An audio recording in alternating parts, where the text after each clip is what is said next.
Essa história foi contada por minha mãe entre os anos de 1985 e 1986, quando ela tinha 89 anos.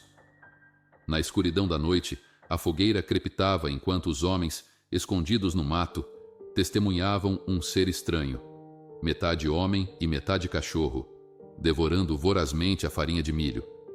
O ar gelado foi cortado pelo grito aterrorizante quando tentaram marcá-lo com ferro quente. Na manhã seguinte, descobriram marcas nas costas de um dos homens ausentes, selando a assombrosa realidade de um encontro com algo que desafiava a explicação racional. A situação aconteceu dessa forma. Eu tinha um galpão onde eram armazenadas e produzidas as farinhas de milho e trigo. Do outro lado, havia um aviário onde ficavam condicionadas as aves: galinhas, patos e gansos. O número de funcionários nesse engenho era cerca de 50 homens, e o trabalho era duro, tanto no inverno quanto no verão, de dia e de noite. Estamos falando do final dos anos 30, anos 70 e início dos anos 40. Mas, nos finais de semana, a maioria dos trabalhadores vinha para a capital. Alguns moravam na capital enquanto outros moravam na cidade vizinha. Durante o fim de semana, o local tinha rondas noturnas. Um dos trabalhadores fazia o sistema de vigia noturno para verificar se estava tudo em ordem, pois às vezes os moradores locais entravam no engenho para pegar farinha ou até roubar alguma ave. Dessa forma, era realmente necessário ficar atento e olhar os galpões para ver se estava tudo certo. Foi numa dessas noites que um deles, chamado Pedro, se dirigiu próximo ao galinheiro. Ao lado desse galinheiro havia um local onde eram depositadas as fezes dos animais, mais tarde vendidas como adubo para a lavoura do engenho. Pedro passou por esse local e viu um cachorrão de grande porte rolando no meio daquelas fezes. Ele pegou um porrete, se encaminhou até o local. Mas, ao se aproximar, percebeu que da cintura para baixo o animal lembrava muito um homem pelado. Apesar de ter se afastado, a criatura percebeu sua aproximação e olhou na direção do homem. O cachorro saiu correndo campo afora. Pedro voltou para o alojamento e contou aos outros funcionários sobre o cachorro no meio das fezes. No dia seguinte, os homens comentaram sobre o ocorrido, mas nenhum deles apareceu no alistamento no domingo. Passou-se uma semana e outro homem que estava na ronda se aproximou do galinheiro. Ele viu um cachorrão estranho iluminado por uma lâmpada antiga, saindo do terreno baldio em direção ao galpão. Sem entender o que de fato era aquela besta selvagem, ele se encostou na parede do galpão e seguiu o animal, que entrou no engenho e foi flagrado comendo a farinha de milho. Os homens se reuniram, preocupados com o desaparecimento da farinha. Eles planejaram fazer uma fogueira, colocar uma bacia de farinha na frente e se esconder para descobrir o que estava acontecendo.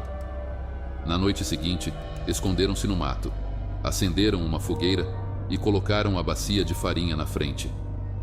Por horas, nada aconteceu, e alguns começaram a duvidar da história. Então, de repente, o animal apareceu, sentou-se diante da fogueira e começou a comer a farinha de milho. Um dos homens levou uma espiriteira, aqueceu um ferro de marcar gado e tocou nas paletas do animal. Ele berrou e saiu correndo, deixando marcas de ferro nas paletas.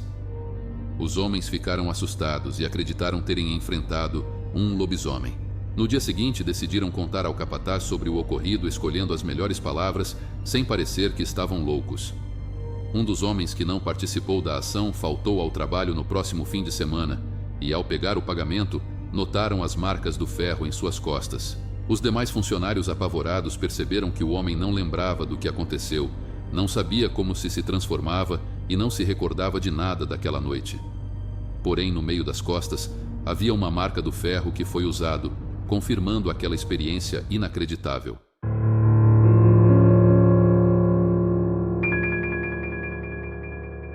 Era o entardecer do sertão, e o velho Juca se aconchegava na rede na varanda de casa. Eu, com meus 10 anos de idade, estava deitado no chão frio de cerâmica, olhando o céu avermelhado que cobria a nossa casa, localizada em uma cidadezinha no estado da Bahia. Eu sempre amei as histórias de meu avô, cheias de encantamento e mistério. Elas me faziam esquecer o calor escaldante e a secura do nosso sertão. Aproveitando aquele momento, falei para meu avô: Vô, me conta mais uma daquelas histórias de assombração? Ele respondeu: Tá bem, meu neto. Vou te contar uma história que aconteceu com seu bisavô Severino na época da Quaresma. Presta atenção, é uma história que precisa ser lembrada. Minha curiosidade se aguçou com as palavras do meu avô. Eu aconcheguei mais perto para escutar cada detalhe. Viver aquele momento era incrível. Enquanto isso, os grilos começavam a entoar sua melodia da noite. Sem mais arrodeios, o velho começou a contar. Seu bisavô Severino era um homem respeitado na comunidade, mas tinha uma teimosia que nem o diabo dava conta. Um dia, lá na Quaresma, quando todo mundo sabe que é tempo de abstinência, ele resolveu que ia caçar, contrariando todos os avisos e a tradição. O pessoal até tentou impedir. Severino, você tá ficando louco? Na Quaresma a gente não caça, é tempo de respeito. Mas o seu bisavô, do jeito que era tinhoso, foi risada e respondeu: Ora, Quaresma ou não, a barriga não tem religião. Ele se preparou e saiu com seu cachorro Tião para a floresta. A mata fechada no entardecer é um lugar de silêncio. Só se ouvia o barulho das folhas secas e o latido do Tião naquele lugar. Seu bisavô andava atento, com a espingarda em punho, mas nada de encontrar alguma caça. Como estava sem aparecer nenhum bicho, eles foram se aprofundando na mata, onde até a luz do dia tinha dificuldade de chegar. E foi aí que aconteceu. Ele sentiu uma coisa estranha. O ar parecia mais pesado e um frio cortou sua espinha. Tião, que até então estava animado, começou a se encolher e a rosnar para a escuridão da mata. Ele até tentou chamar o cão para se aquietar, mas Tião só rosnava e latia, com os olhos arregalados e a cauda balançando sem parar. Nesse momento, Severino escutou um barulho, tipo de sussurro que parecia vir das sombras. Ele tentou olhar, mas era uma escuridão tão densa que nenhuma luz conseguia passar. Foi aí quando viu um vulto, um tipo de besta selvagem que ele nunca tinha visto. Tinha olhos que brilhavam na escuridão e um sorriso largo que mostrava dentes pontudos. O homem sentiu um arrepio que ele nunca tinha sentido e logo pensou que, ao desrespeitar a Quaresma, tinha chamado a atenção de algo que não devia. De súbito, a criatura deu um passo adiante e o Tião, com o pelo eriçado, soltou um latido tão alto que ecoou pela floresta toda. Severino, tomado pelo medo, empunhou a espingarda, mas suas mãos tremiam tanto que ele não conseguia segurar direito. O vulto então começou a se mover, deslizando pela floresta como se fosse feito da própria escuridão. A criatura o perseguia e Severino sentiu um pânico que nunca sentira antes. Ele começou a correr desesperado, com o Tião ao seu lado. Correram como nunca haviam corrido antes, com os galhos arranhando suas roupas e o chão irregular dificultando o caminho. O sussurro continuava, parecia vir de todos os lados, um som que Severino jamais esqueceria. Tião! Ele gritou para o cachorro. Pra casa, Tião! Pra casa! E Tião, entendendo o desespero do dono, saiu na frente, abrindo caminho. O vulto continuava a perseguição, o sussurro cada vez mais próximo, cada vez mais alto. Eles correram pela mata fechada, noite adentro, até que conseguiram enxergar ao longe as luzes do sítio onde ele estava na época. O coração de Severino palpitava forte e o suor escorria pelo seu rosto, mas ele não parou de correr até cruzar as cercas do sítio. Ao chegarem em casa, ele fechou a porta e se encostou nela, com a respiração ofegante. Tião rosnava para a porta, ainda em alerta. O sussurro tinha cessado, e a criatura não havia seguido seu bisavô até sua casa. Depois que eu ouvi aquela história do meu vô, nunca mais vi a Quaresma da mesma maneira. E mesmo agora, depois de velho, sempre me lembro que quando chega a época da Quaresma, é preciso respeitar as tradições que ela carrega em sua essência, trazidas na memória e nas vozes de nossos antepassados.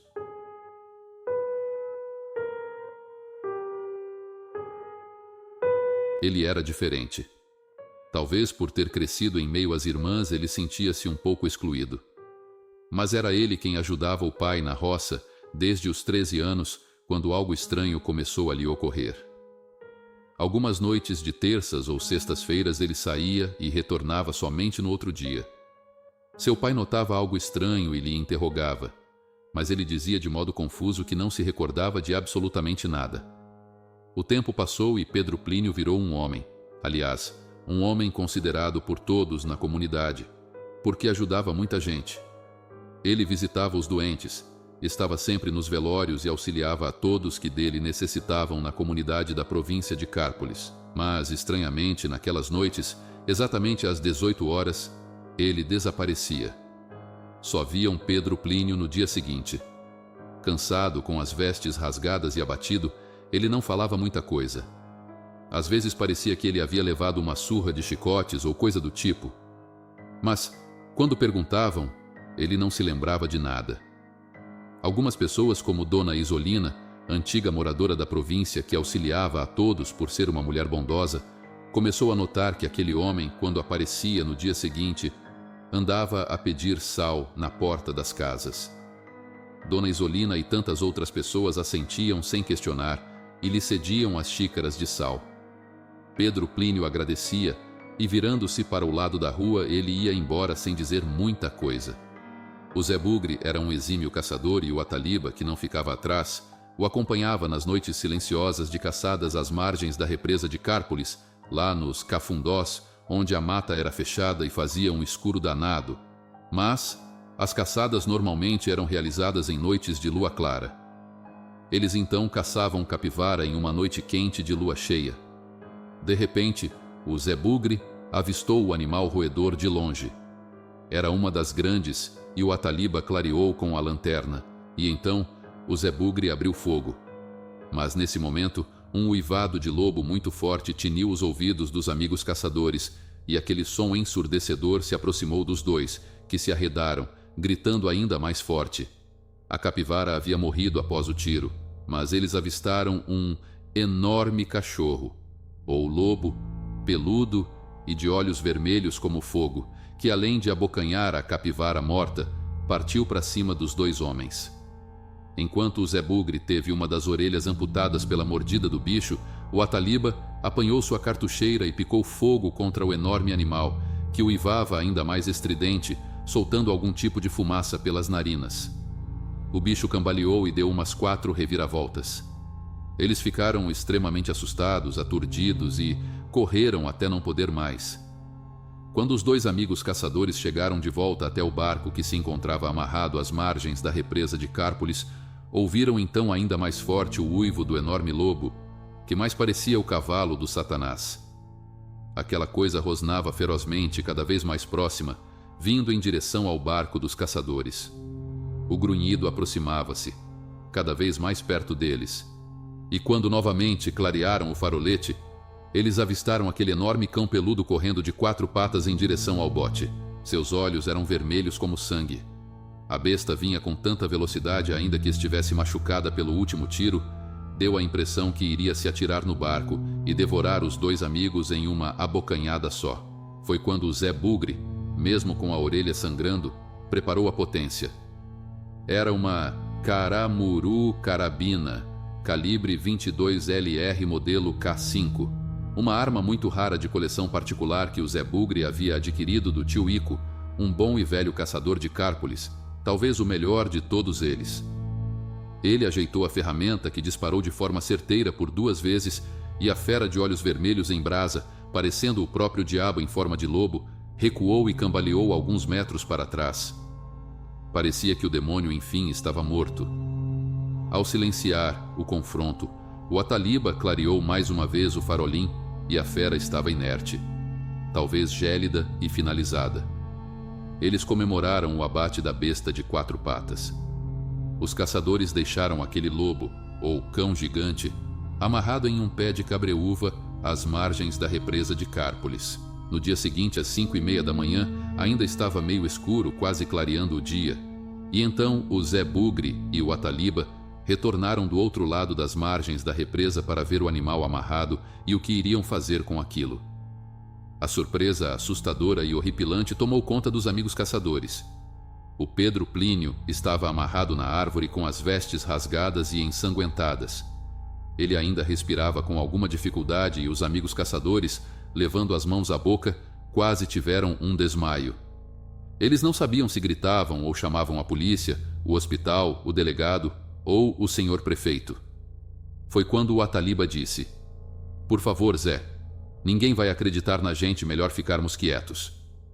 E o Zé Bugre concordou. Pedro Plínio ainda respirava, embora com alguma dificuldade. Os amigos perceberam os sinais vitais e o levaram ao hospital de Cárpolis, e após um certo período ele se recuperou, embora tivesse ficado com algumas sequelas. Os dois amigos caçadores não tocaram mais no assunto, e Pedro Plínio, como sempre, não se lembrava de absolutamente nada. Somente anos mais tarde, Ataliba e Zé Bugre contariam a história em alguns velórios por lá. Mas o tempo passou e a lenda continuava na província. O homem de roupas rasgadas continuava voltando no clarear dos dias seguintes para pedir sal nas casas, e ficava claro que Pedro Plínio era o lobisomem da província de Cárpolis. Pedro Plínio morreu, mas a lenda continua atormentando até hoje o local, e as pessoas que vivem em Cárpolis passam longe, muito longe da estradinha do sítio onde viveu o lobisomem da província.